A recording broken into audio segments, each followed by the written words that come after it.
This is a generlink.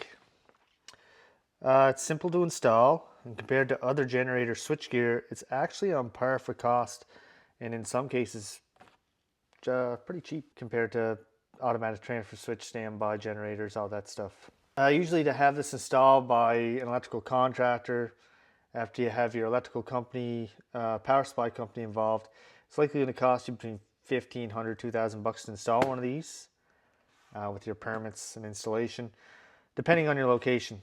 The device actually automatically transfers, so there's no need to switch off your main breaker, but that's still good practice. So let's unbox it.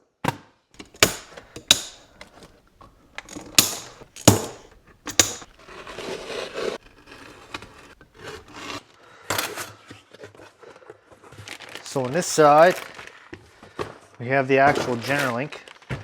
Your meter plugs in here. And on the back, you're going to see a wire. And this goes under your neutral lug. And when that's done, you just simply plug this in, push that on your meter. Under here is your connection point. So under here, you're going to see 4 lights. You're going to have a utility. This light's going to be green, and it's going to be on when your power is in normal state.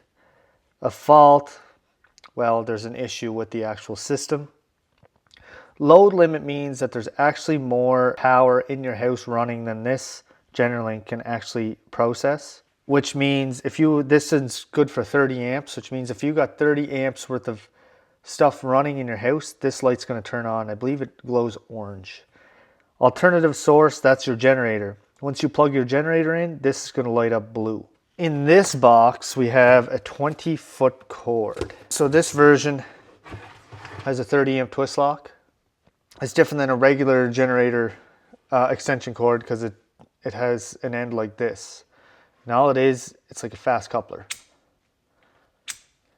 And when we get calls for these to come repair these, 9 out of 10 times, this is the issue.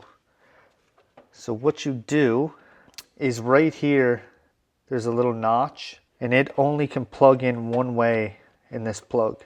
So this notch here will need to line up with this notch right here. It's hard to see. You'll see this notch right here. So to get it to go in properly, line this notch up with this notch, push it until it clicks.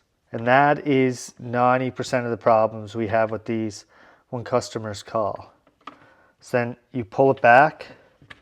It's a lot easier when it's attached to a meter and pulls out.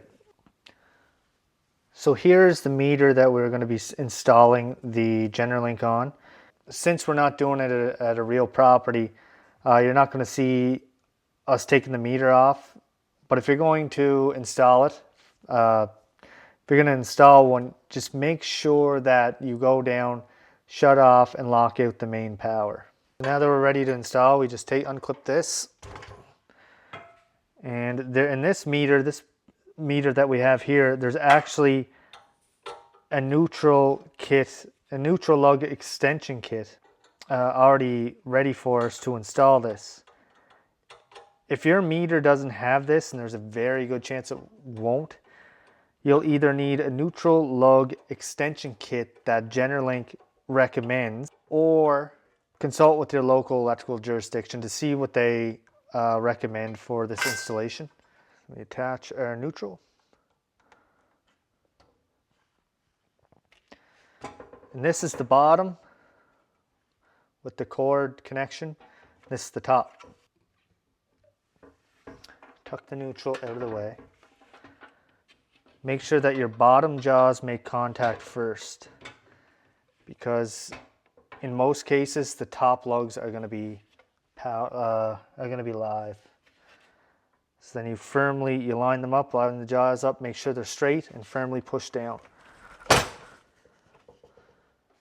That's on nice and tight. You put your lock ring on it. After this is installed, we push our meter on. There's another lock ring on it, and then your power company will put their tags on it. I hope this video was helpful to you. I know it was quick. These things do come with manuals. If it's still unclear to you, read the installation manual. It really explains everything.